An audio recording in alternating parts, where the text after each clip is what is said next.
الحمد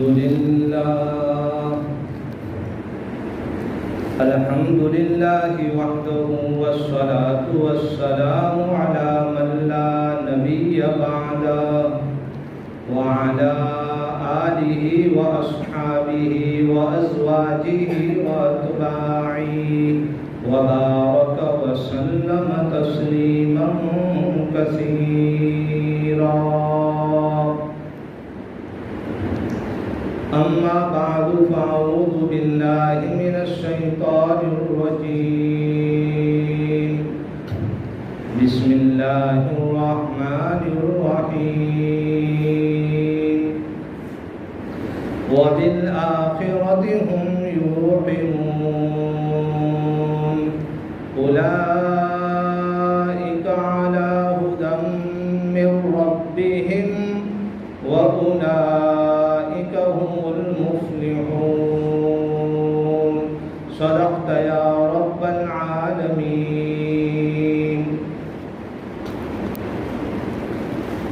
قابل احترام بزرگوں اور دوستوں،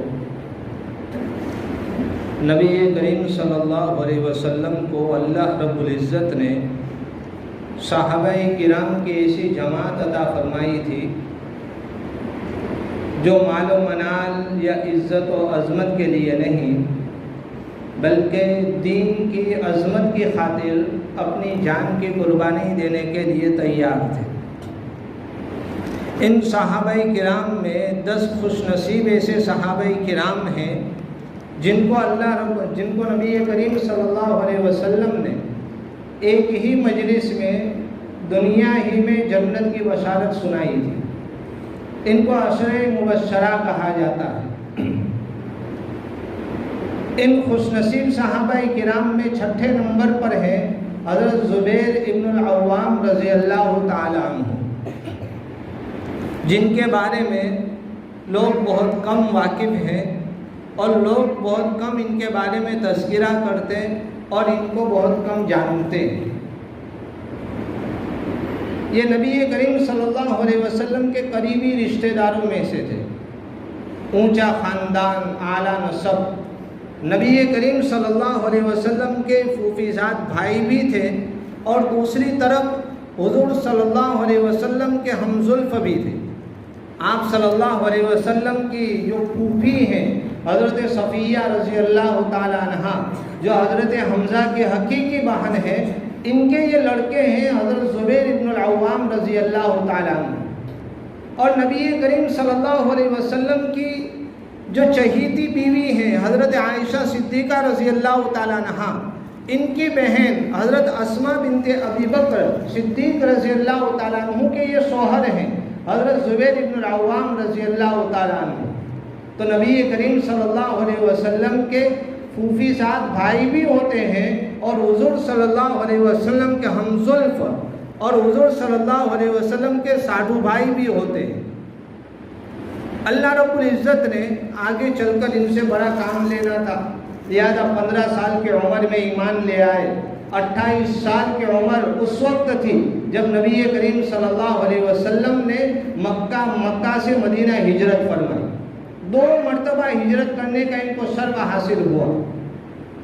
بچپن سے حضرت صفیہ رضی اللہ تعالیٰ عنہ جو ہیں، ان کی تربیت اور ان کی ٹریننگ کے اندر اتنی توجہ دیتی تھی کہ ان کے رشتہ دار اور حضرت صفیہ کے جو دوسرے رشتہ دار تھے یہ حضرت صفیہ سے کہتے تھے کہ کیا تم اس بچے کی جان لے لو. ماں باپ اپنے بچوں کے بارے میں اگر ایسی چیزوں میں رحمدل ہو جاتے ہیں تو ان کے مستقبل کے لیے خطرے کا باعث بن جاتا ہے. ہم اپنے بچوں کو صبح 6 بجے اٹھاتے ہیں اسکول کے لیے، دوپہر میں مدرسہ بھیجتے ہیں، شام کو ٹیوشن بھیجتے ہیں، پھر اگر بچہ حافظ بن رہا ہے تو مغرب بعد واپس مدرسے جاتا ہے. اگر ماں باپ اپنے بچوں کے بارے میں رحمت اور شفقت کا معاملہ اس نسبت سے دکھائیں تو بچے کی تعلیم اور اس کی تربیت کے اوپر گہرا اثر پڑ سکتا ہے.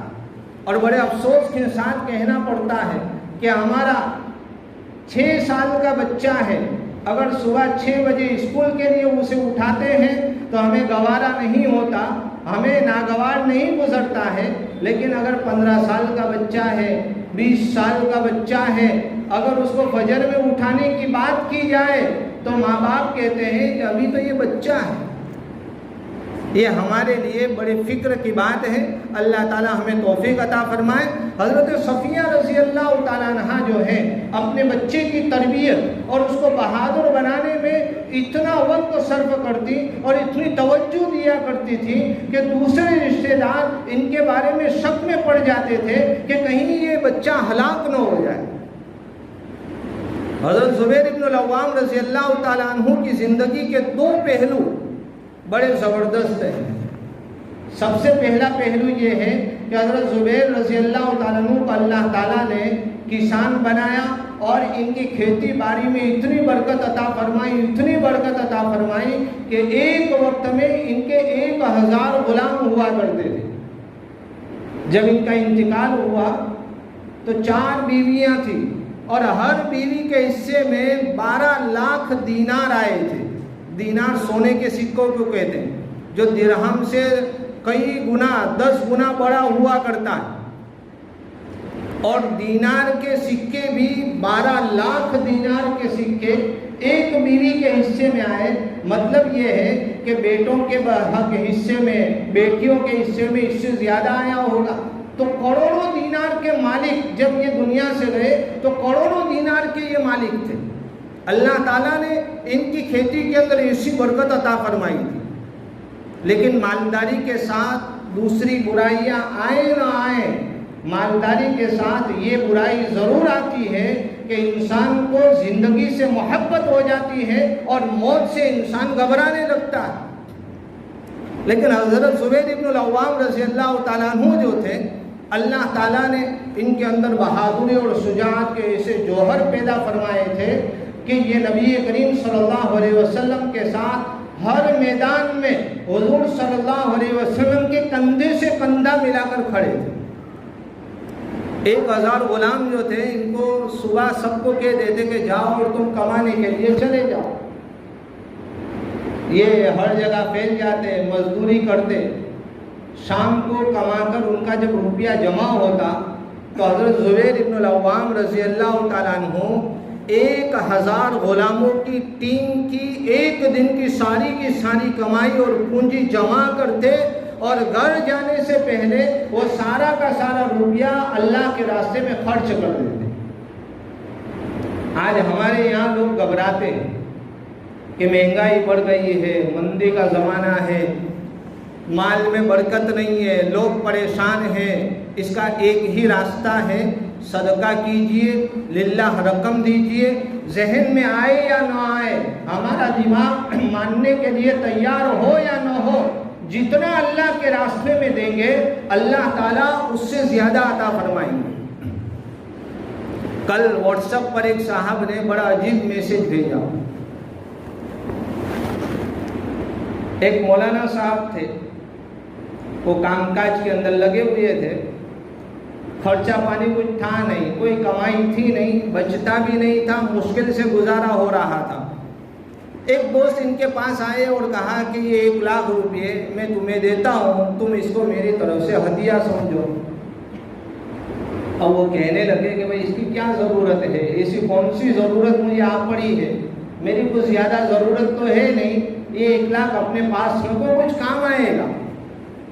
تو وہ دوست کہنے لگا کہ نہیں، میں کئی دنوں سے سوچ رہا تھا کہ 1 لاکھ روپیہ آپ کو دے دوں، لیکن موقع نہیں مل رہا تھا، وقت نہیں مل رہا تھا، اس لیے میں پہنچا نہیں سکا۔ وہ مولانا کہتے ہیں کہ میں نے 1 لاکھ روپیہ رکھا اور اپنی امی کو بھیج دیا۔ میری امی کو جب وہ 1 لاکھ روپیہ ملا تو میری امی کا مجھے فون آیا، اور امی جو ہے فون کے اوپر سسکیاں مار کر رونے لگی۔ میں نے کہا کہ امی جان کیا ہوا؟ لیکن امی جان جواب نہیں دے رہی ہے، روتی جا رہی ہے۔ جب اصرار کے باوجود امی جان نے نہیں بتایا تو کہا کہ امی جان کوئی پریشانی ہو تو بتائیں مجھے، اللہ نے چاہا تو وہ پریشانی دور ہو جائے گی۔ تو امی کہنے لگی کہ بیٹا چند دنوں پہلے قریب میں مسجد بن رہی تھی، مسجد کے چندہ کرنے والے میرے پاس آئے چندہ مانگا، میرے پاس کچھ نہیں تھا، لیکن میں نے ارادہ کیا کہ میں 1000 روپیہ ضرور اس مسجد میں لگاؤں گی۔ جب دوسری مرتبہ وہ چندے والے میرے پاس آئے تو میں نے ان کو خالی ہاتھ لوٹانا گوارا نہیں کیا، میں نے اپنی ساری پونجی جمع کی، جو ڈبہ تھا اسے توڑا، کپڑے کے نیچے سے نکالا، کور کے اندر سے نکالا، ساری چیزیں جمع کرنے کے بعد پورے گھر کے اندر سے 1000 روپیہ نکلا۔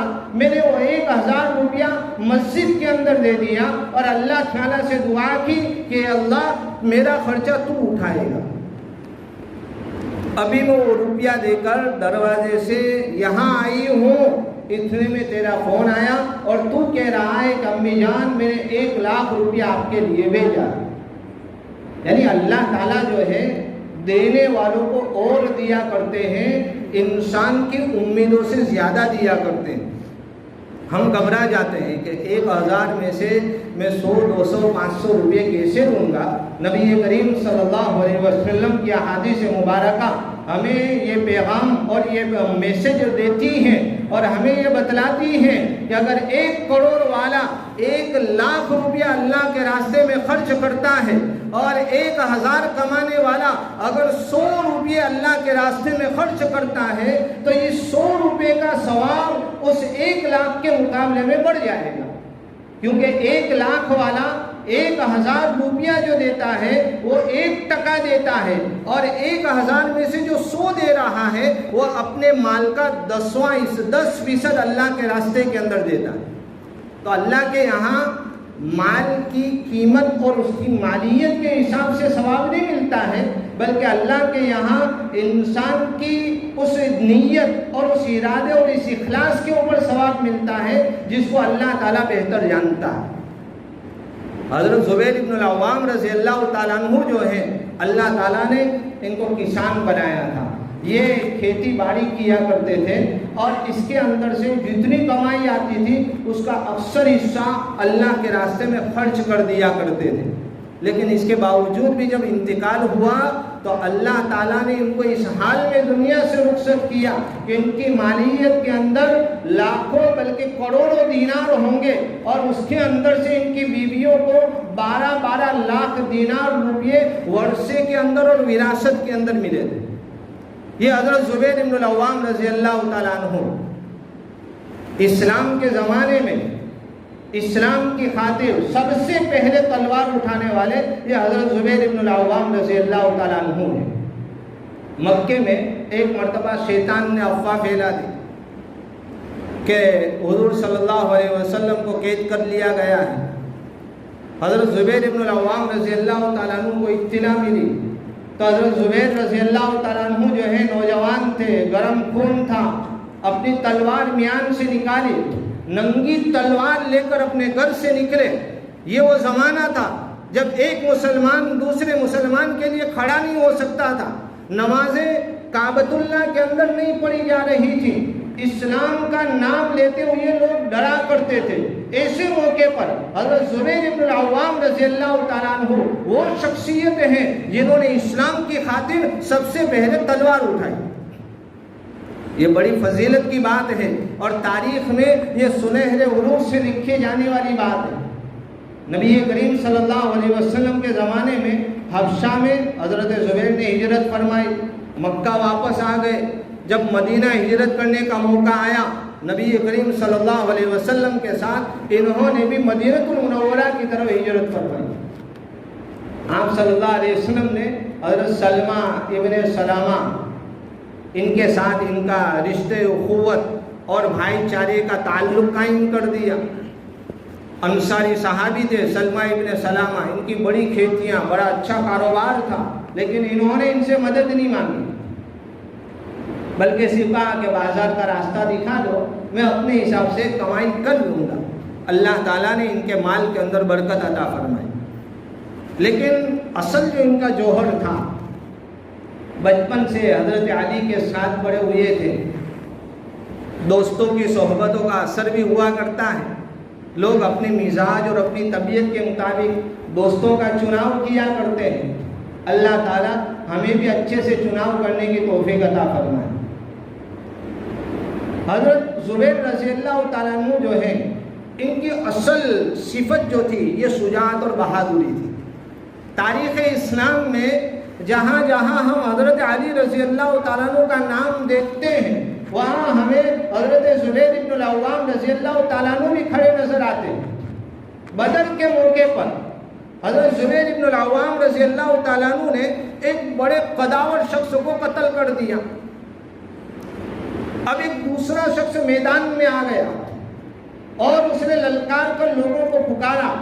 حضرت زبیر بن العوام رضی اللہ تعالیٰ عنہ اس کے سامنے آئے اور اس کے آنکھ کے اندر پورا کا پورا اس نے لوہے کی زرہ پہنی ہوئی تھی، سارا جسم لوہے سے ڈھکا ہوا تھا۔ اب اس کو مارے تو کس طریقے سے مارے؟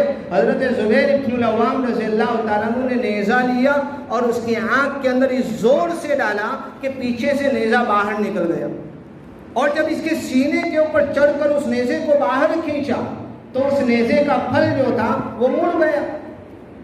یہ نیزہ بڑا مشہور ہوا، نبی کریم صلی اللہ علیہ وسلم نے اس نیزے کو اپنے پاس رکھا اور آپ پوری زندگی اس نیزے کو سنبھال کے رکھا۔ آپ صلی اللہ علیہ وسلم کے بعد حضرت ابوبکر کے پاس گیا، حضرت ابوبکر کے بعد حضرت عمر کے پاس گئے۔ عبداللہ ابن زبیر جو حضرت زبیر ابن العوام کے بیٹے ہیں، یہ حضرت عمر رضی اللہ تعالیٰ عنہ کے پاس آئے اور کہا کہ میں چاہتا ہوں کہ میرے والد صاحب کا وہ نیزہ میرے پاس محفوظ رہے، ان کی یاد بھی رہے گی، مجھے حوصلہ بھی دیتی رہے گی۔ چنانچہ حضرت عمر رضی اللہ تعالیٰ عنہ نے وہ نیزہ عبداللہ ابن زبیر رضی اللہ تعالیٰ عنہ کو دے دیا۔ بدر میں انہوں نے جو پگڑی پہنی تھی، جو امامہ پہنا تھا، نبی کریم صلی اللہ علیہ وسلم نے فرمایا کہ فرشتے وہ پگڑی پہن کر آئے ہیں جو پگڑی حضرت زبیر رضی اللہ تعالیٰ عنہ نے پہنی ہے۔ بڑا تاریخ اسلام میں ان کا بڑا اونچا مقام ہے۔ بدر کے اندر انہوں نے اتنے زخم کھائے، گلے کے اندر ایک ایسا زخم آ گیا اندر تک گڑا پڑ گیا، گوشت نکل گیا پورا کا پورا۔ جب زخم اچھا ہو گیا تو حضرت زبیر رضی اللہ تعالیٰ عنہ کے بیٹے فرماتے ہیں کہ ہمارے بچے جو ہیں والد صاحب کی گردن کے اس گڑے کے اندر انگلیاں ڈال کر کھیلا کرتے تھے، اور یہ ان کے لیے فخر کی بات تھی کہ یہ اس کے اوپر فخر کیا کرتے تھے کہ اللہ کے راستے میں ہمیں زخم آئے ہیں، اللہ کے راستے میں ہمارے جسم چھلنے ہوئے ہیں۔ میدان کارزار میں جب یہ نکل جاتے تھے تو جیسے حضرت خالد بن ولید رضی اللہ تعالیٰ عنہ سے لوگ ڈرا کرتے تھے، اور حضرت علی کا جو شوہرا تھا حضرت زبیر بن العوام رضی اللہ تعالیٰ عنہ بھی اسی حیثیت کے تھے۔ غزوہ احد کے اندر نبی کریم صلی اللہ علیہ وسلم نے ان کو کلیدی حیثیت سے عورتوں کی ذمہ داری سونپی کہ عورتوں کی حفاظت، یہ غزوہ خندق کے اندر عورتوں کی حفاظت کے اوپر معمول تھے۔ اور غزوہ احد میں کیا تھا کہ غزوہ احد میں جب کفار نے پلٹ کر وار کیا، مسلمانوں کی صفیں تتر بتر ہو گئی، لوگ ادھر ادھر بھاگنے لگے، تو یہ وہ موقع تھا کہ جب صحابہ کرام کے پاؤں بھی جمنے کا نام نہیں لے رہے تھے۔ وہ 14 صحابہ کرام جنہوں نے کفار کے سامنے کھڑے رہ کر اور ڈٹ کر نبی کریم صلی اللہ علیہ وسلم کی حفاظت کی اور کفار کا مقابلہ کیا، ان میں ایک حضرت زبیر بن العوام رضی اللہ تعالیٰ عنہ بھی تھے۔ جسم پر نیزوں کے، تلواروں کے اور نہ جانے بھالوں کے ایسے نشان لگے ہوئے تھے کہ ایک مرتبہ موصل کے سفر میں ایک صاحب ان کے ساتھ تھے۔ حضرت زبیر بن العوام رضی اللہ تعالیٰ عنہ کپڑے بدلنا چاہ رہے تھے، غسل کرنا چاہ رہے تھے، کہا کہ پردہ کر لو میں غسل کر لیتا ہوں۔ ان صاحب کی نظر پڑ گئی پیٹھ پر، گردن پر، سینے پر ایسے بڑے بڑے کالے زخم کے نشان۔ پوچھا کہ حضرت یہ کیا ہے؟ کہا کہ یہ جتنے بھی زخم ہیں یہ سارے کے سارے حضور صلی اللہ علیہ وسلم کی معیت میں اور آپ صلی اللہ علیہ وسلم کے ساتھ جنگ کے اندر جانے کی وجہ سے اتنے زخم لگے۔ آج ہم جسمانی خوبصورتی، اپنے آپ کو سجانے سنوارنے اور اچھا دکھانے کے پیچھے کتنی محنتیں کیا کرتے ہیں، لیکن گزشتہ بھی آپ نے سنا تھا کہ حضرت ابو عبیدہ ابن الجراح رضی اللہ تعالیٰ عنہ نے نبی کریم صلی اللہ علیہ وسلم کے رخسار مبارک سے وہ دندان جب نکالے تھے تو حضرت ابو عبیدہ کے 2 دانت شہید ہو گئے، لیکن ان دونوں دانتوں کا ٹوٹنا تھا کہ حضرت ابو عبیدہ کی خوبصورتی کے اندر 4 چاند لگ گئے۔ مردوں کے جسموں کے اوپر زخم کے نشان یہ ان کی خوبصورتی اور ان کے حسن و جمال کی علامت اور نشانی ہوا کرتی۔ اللہ تعالیٰ ہمیں بزدلی سے نکالے، شجاعت اور بہادری کہ وہ جوہر جو صحابہ کرام کے اندر تھے اللہ تعالیٰ ہمارے اندر پیدا فرمائے۔ غزوہ خندق کے موقع پر جب نبی کریم صلی اللہ علیہ وسلم کو یہودی قبیلے سے جب خطرہ لاحق ہوا تو آپ صلی اللہ علیہ وسلم نے اعلان کیا کہ کون ہے جو بنو قریظہ کی خبر لے کر آئے گا۔ مجمع کے اندر سناٹا تھا، اس میں سے ایک آواز آئی، حضرت زبیر ابن العوام رضی اللہ تعالیٰ عنہ کی کہ لبیک، اے اللہ کے نبی صلی اللہ علیہ وسلم میں حاضر ہوں۔ آپ صلی اللہ علیہ وسلم نے دوبارہ آواز لگائی، کون ہے جو یہودی قبیلے بنو قریظہ کی خبر لے کر آئے؟ مجمع میں سناٹا تھا۔ حضرت زبیر ابن العوام رضی اللہ تعالیٰ عنہ نے ہاتھ اونچا کیا، لبیک یا رسول اللہ صلی اللہ علیہ وسلم۔ 3 مرتبہ حضور صلی اللہ علیہ وسلم نے آواز لگائی، حضرت زبیر کھڑے ہوئے اور کہا کہ اللہ کے نبی صلی اللہ علیہ وسلم میں تیار ہوں۔ گئے، جب خبر لے کر آئے، رپورٹ لے کر آئے تو حضور صلی اللہ علیہ وسلم نے کہا کہ ہر نبی کا ایک حواری ہوتا ہے اور میرا حواری اور میرا ساتھی دار اور وفادار رفیق جو ہے یہ زبیر ابن العوام ہے۔ غزوہ خندق کے اندر بھی ایک انسان خندق پار کر کے آ گیا اور چیخنے چلانے لگا کہ نبی کریم صلی اللہ علیہ وسلم کہاں ہے، محمد کہاں ہے تاکہ میں اس کو قتل کر دوں۔ حضرت زبیر کو پتا چلا، یہ دوڑتے ہوئے آئے اور اس آدمی کو تلوار کے ذریعے سے اس طریقے سے مارا کہ اس کے جسم کے 2 ٹکڑے ہو گئے۔ یہ اندر سے محبت کے جذبات تھے جو ان کو ہر وقت جان ہتھیلی پر لے کر نبی کریم صلی اللہ علیہ وسلم اور اسلام کی حفاظت کے اندر دوڑاتے پھرتے تھے۔ حدیبیہ میں بھی یہ شامل تھے۔ فتح مکہ کے موقع پر حضرت علی کے ساتھ اس جاسوس عورت کے پیچھے جانے والی ٹکڑی کا ایک حصہ حضرت زبیر ابن العوام تھے۔ جب مکے کے اندر داخل ہونے لگے تو آپ صلی اللہ علیہ وسلم نے چھوٹی چھوٹی ٹکڑیاں بنا دی تھی۔ آخری ٹکڑے میں حضور صلی اللہ علیہ وسلم تھے، اور ذرا غور فرمائیں کہ وہ جو ٹکڑی، آخری ٹکڑی جس میں نبی کریم صلی اللہ علیہ وسلم موجود ہیں، اس کا علم بردار اور اس کا جھنڈا اٹھانے والا کون ہے؟ تو وہ حضرت زبیر ابن العوام رضی اللہ تعالیٰ عنہ ہے۔ مکے کی فتح کے بعد حضرت زبیر اور حضرت مقداد نبی کریم صلی اللہ علیہ وسلم کے پاس آئے۔ آپ صلی اللہ علیہ وسلم نے اپنے ہاتھ سے ان دونوں کے جسموں کے اوپر جو گرد اور دھول لگی ہوئی تھی اس کو صاف کیا اور کہا کہ اس جنگ میں جتنے بھی گھوڑ سوار تھے ان کو دوسرے کے مقابلے میں ڈبل حصہ ملے گا۔ غزوہ حنین میں بھی بہادری کے قصے بڑے مشہور ہیں۔ آپ صلی اللہ علیہ وسلم کی وفات ہوئی، بڑے رنجیدہ ہوئے، دل افسردہ ہو گئے، لیکن جب بھی اسلام کو ضرورت پیش آئی انہوں نے ان ساری جنگوں کے اندر حصہ لیا جو صحابہ کرام رضی اللہ تعالیٰ عنہ نے نبی کریم صلی اللہ علیہ وسلم کے بعد لڑی۔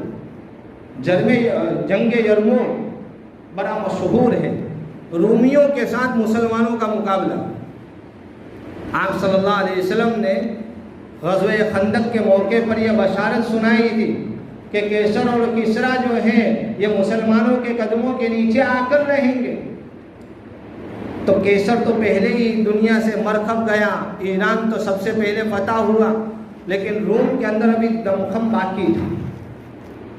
لیکن یرموک کی جنگ جو ہے یہ تاریخ اسلام میں بڑی مشہور جنگ ہے۔ اس جنگ نے رومیوں کے پاؤں اکھاڑ دیے اور ان کی حکومت کو اتنا کمزور کر دیا کہ اس کے بعد مسلمانوں کے مقابلوں میں رومی کبھی کھڑے نہیں ہو سکے۔ آج بھی وہ جنگیں یادگار ہیں اور لوگ اس کی مثالیں دیا کرتے ہیں۔ جنگ یرموک بڑی زبردست جنگ تھی۔ اس میں حضرت ابو عبیدہ ابن الجراح رضی اللہ تعالیٰ عنہ جنگ کے امیر ہیں، اور دوسرے بھی چھوٹے چھوٹے جرنیل اور کمانڈر موجود ہیں۔ رومیوں نے ایک مرتبہ ارادہ کیا کہ یہ مسلمان ٹلنے کا نام نہیں لیتے۔ 30,000 مسلمان ہیں اور 3 لاکھ رومی ہیں۔ مسلمان 30,000 ہیں اور رومی ان کے مقابلے میں 30 لاکھ ہیں، مسلمانوں سے 10 گنا زیادہ، لیکن میدان جنگ میں جمنے کا نام نہیں لے رہے ہیں۔ آخر کار رومیوں نے یہ ارادہ کیا کہ ہمارے ساتھ جو غسانی قبیلے کے 60,000 عرب ہیں ان کو میدان میں اتارا جائے، عرب کے مقابلے میں عرب، تاکہ لوہا لوہے سے ٹکرا جائے، ہم محفوظ رہیں اور یہ عرب لوگ آپس میں نہیں مٹ لیں۔ غسانی قبیلہ سعودی عرب کی بارڈر کے اوپر ہے، یہ سارے کے سارے عیسائی ہو گئے تھے اور رومیوں کے ساتھ مل گئے تھے۔ مسلمانوں کی ان کے ساتھ ابتدائی سے جنگ چلی رہتی تھی۔ اب دوسرے دن اعلان ہوا کہ 60,000 عرب میدان میں اتریں گے۔ حضرت ابو عبیدہ رضی اللہ تعالیٰ عنہ نے میٹنگ بلائی، مشورہ کیا کہ بھئی کیا کیا جائے۔ حضرت خالد ابن ولید رضی اللہ تعالیٰ عنہ نے کہا کہ ایک کام کیجئے، مجھے 30 آدمی دے دیجئے، میں 30 آدمی لے کر جاؤں گا اور 60,000 لوگوں کا مقابلہ کروں گا۔ حضرت ابو عبیدہ رضی اللہ تعالیٰ عنہ امیر تھے، انہوں نے کہا کہ نہیں، 30 آدمی 60,000 کا مقابلہ سمجھ میں آنے والی بات نہیں ہے۔ تو حضرت خالد نے کہا کہ اے ابو عبیدہ، کیا آپ مسلمان ہو کر بزدل ہو چکے ہیں؟ کیا آپ کو ایمان کے اوپر بھروسہ نہیں ہے؟ میں 30 لوگوں کو لے کر جاؤں گا اور مجھے پتا ہے کہ ہماری جماعت میں ایسے لوگ ہیں کہ اگر وہ اللہ کے سامنے ہاتھ اٹھا لیتے ہیں تو اللہ ان کو نامراد نہیں لوٹاتا۔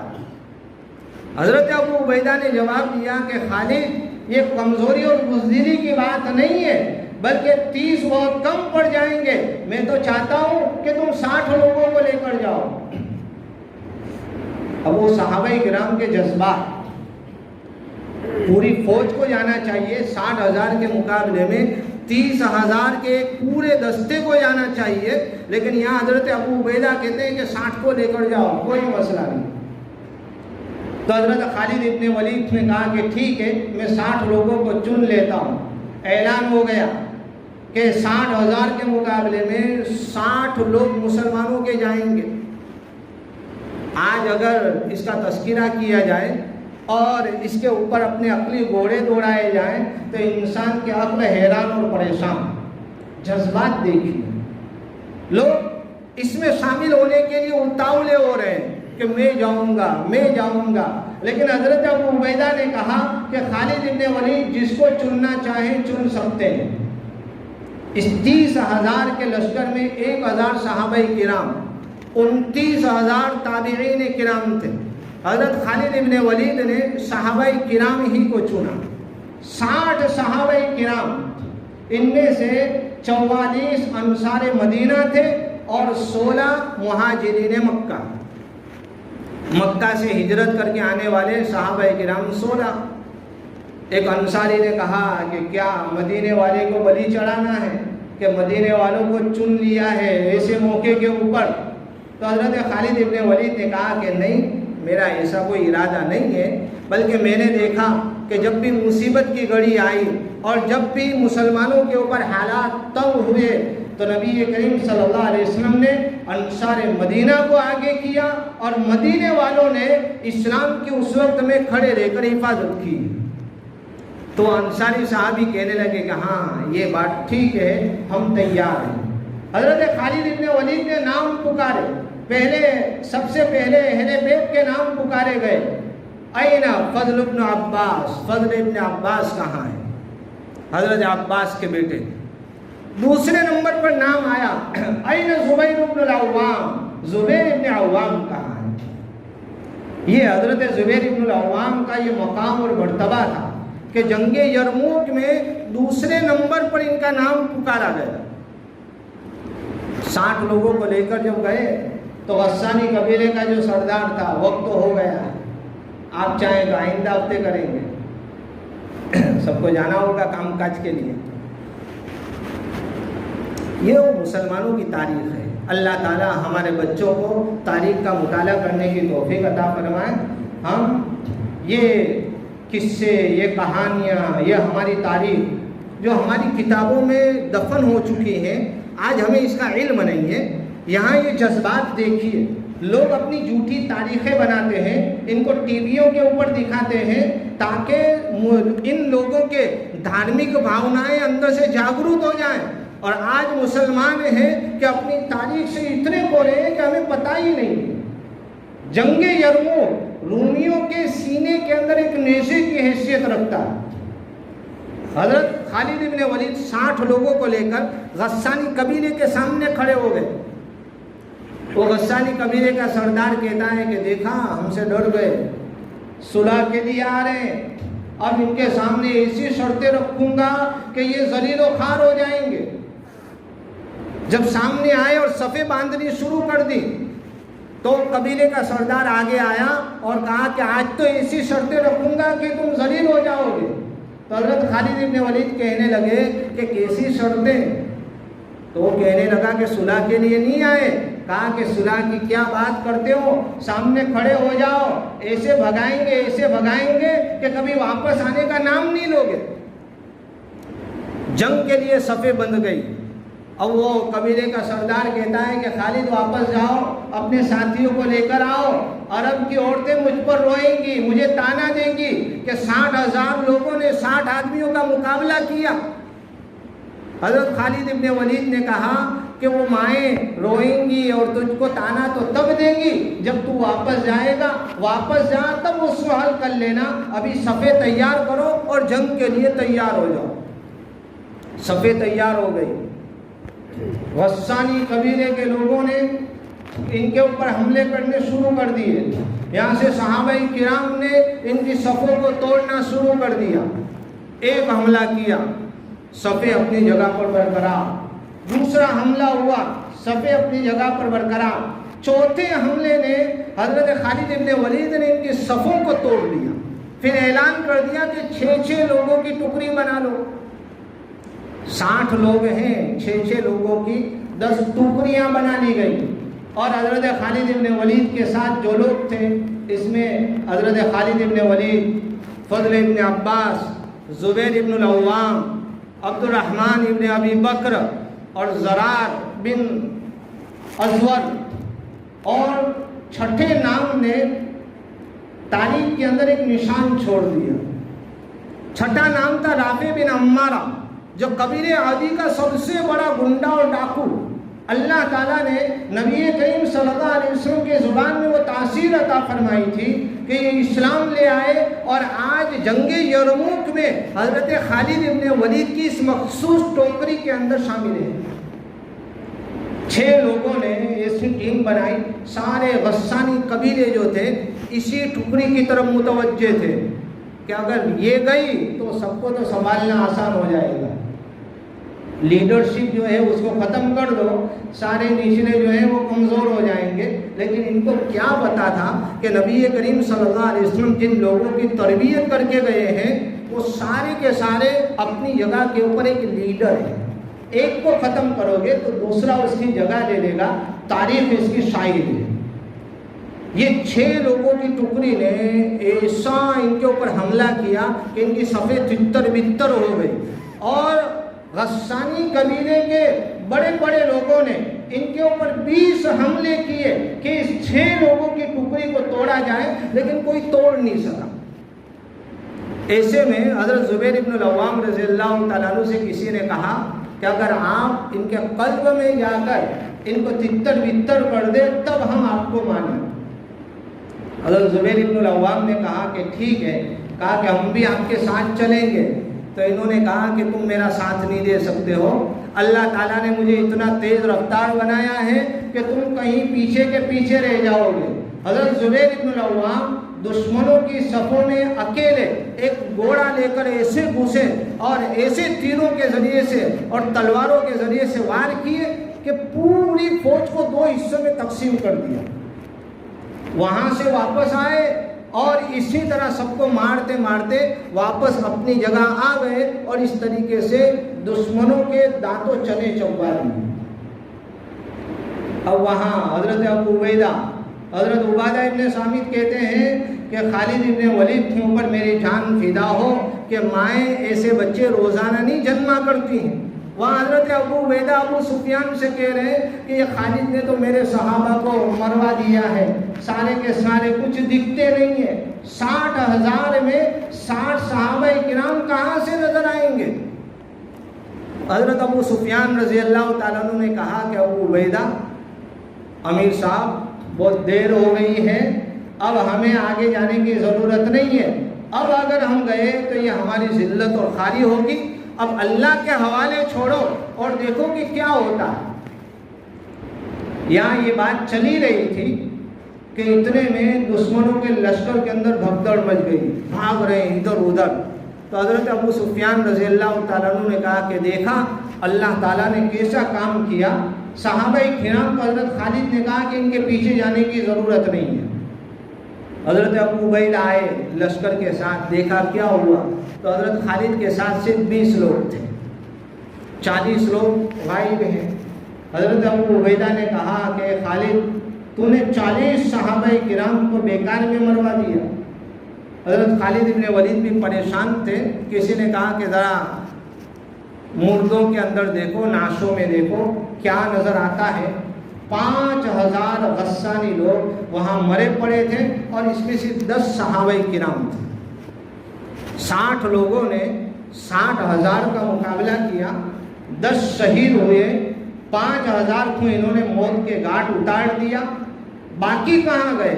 تھوڑی دیر کے بعد فضل ابن عباس 30 لوگوں کو لے کر آئے اور کہا کہ ہم تو ان کے پیچھے چلے گئے تھے، ہم سے رہا نہیں گیا اور ہم نے ان کا پیچھا کیا۔ حضرت خالد ابن ولید کی جان میں جان آئی، اللہ کا شکریہ ادا کیا اور اس طریقے سے اللہ تعالیٰ نے رومیوں کو ایسے شکست دی کہ وہ کبھی کھڑے ہونے کے قابل نہیں رہے۔ حضرت زبیر ابن العوام کی بہادری کے بڑے قصے ہیں، اللہ تعالیٰ ان کو ہماری طرف سے جزائے خیر عطا فرمائے۔ ان کی شہادت کا واقعہ بھی بڑا دل ہلا دینے والا واقعہ ہے۔ اللہ تعالیٰ ہمارے اندر بھی صحابہ کرام جیسے جذبات عطا فرمائے، پیدا فرمائے۔ سجدے کی حالت میں اللہ تعالیٰ نے ان کو شہادت نصیب فرمائی۔ ایک مرتبہ نبی کریم صلی اللہ علیہ وسلم چند صحابہ کرام کے ساتھ پہاڑ کے اوپر کھڑے تھے، پہاڑ ہلنے لگا۔ نبی کریم صلی اللہ علیہ وسلم نے اس پہاڑ سے کہا کہ پہاڑ ٹھہر جا، تیرے اوپر ایک نبی ہے، ایک صدیق ہے اور باقی شہداء ہیں۔ اس پر آپ صلی اللہ علیہ وسلم تھے، حضرت ابوبکر صدیق، حضرت عمر، حضرت علی، حضرت عثمان، حضرت زبیر ابن العوام، حضرت طلحہ اور اس کے علاوہ ایک سعد ابن ابی وقاص رضی اللہ تعالیٰ عنہ تھے۔ یہ 6 صحابہ کرام کو نبی کریم صلی اللہ علیہ وسلم نے شہادت کی خوشخبری ان کی زندگی ہی میں سنا دی تھی اور اللہ تعالیٰ نے ان کو شہادت عطا فرمائی۔ حضرت علی اور حضرت عائشہ اور حضرت معاویہ، ان کے درمیان میں وہ جو معرکۃ العرا جنگیں ہوئی ہیں، جو اسلام کے وہ جنگیں ہیں جن کو بولتے ہوئے زبان کانپتی ہے، جن کو لکھتے ہوئے قلم تھر تھرا جاتی ہے، ایسے موقع پر حضرت زبیر ابن العوام رضی اللہ تعالیٰ عنہ کی ایک عجیب حالات کے اندر شہادت ہوئی۔ حضرت علی سے صلح کرنے کے لیے گئے لیکن کسی وجہ سے صلح نہ ہو سکی۔ حضرت علی میدان میں اترے، کہا کہ کون ہے حل من مبارز؟ حضرت زبیر آگے آئے۔ حضرت علی نے کہا کہ زبیر تمہیں یاد ہے کہ نبی کریم صلی اللہ علیہ وسلم نے ایک دن ہم کو دیکھا کہ ہم دونوں ہاتھ پکڑے ہوئے جا رہے تھے۔ آپ صلی اللہ علیہ وسلم نے کہا کہ اے زبیر، کیا تمہیں علی سے اتنی محبت ہے کہ تم اس کا ہاتھ پکڑے ہوئے جا رہے ہو؟ کہا کہ ہاں اللہ کے نبی صلی اللہ علیہ وسلم، مجھے علی سے بڑا یارانہ ہے۔ تو آپ صلی اللہ علیہ وسلم نے کہا کہ زبیر، ایک دن تم ناحق علی کے ساتھ لڑو گے، اس دن خیال رکھنا۔ حضرت زبیر کو وہ بات یاد آ گئی اور جنگ چھوڑ کر وہاں سے چلے گئے۔ ایک آدمی پیچھے ہو لیا، جب کسی جگہ نماز میں سجدے میں تھے تو اس نے دھوکے سے حملہ کیا اور حضرت زبیر بن العوام رضی اللہ تعالیٰ عنہ کو شہید کر دیا، جس کی چاٹ سے لوگوں کے دل کانپا کرتے تھے، جس کے پاؤں کی دھول سے کفار اور ملحدین کے چہرے گرد آلود ہو جایا کرتے تھے، آج وہی انسان منو مٹی تلے دفن کر دیا گیا۔ انا للہ و انا الیہ راجعون۔ اللہ تعالیٰ ہمارے دلوں میں صحابہ کرام کی محبت پیدا فرمائے۔ وآخر دعوانا ان الحمد للہ رب العالمین۔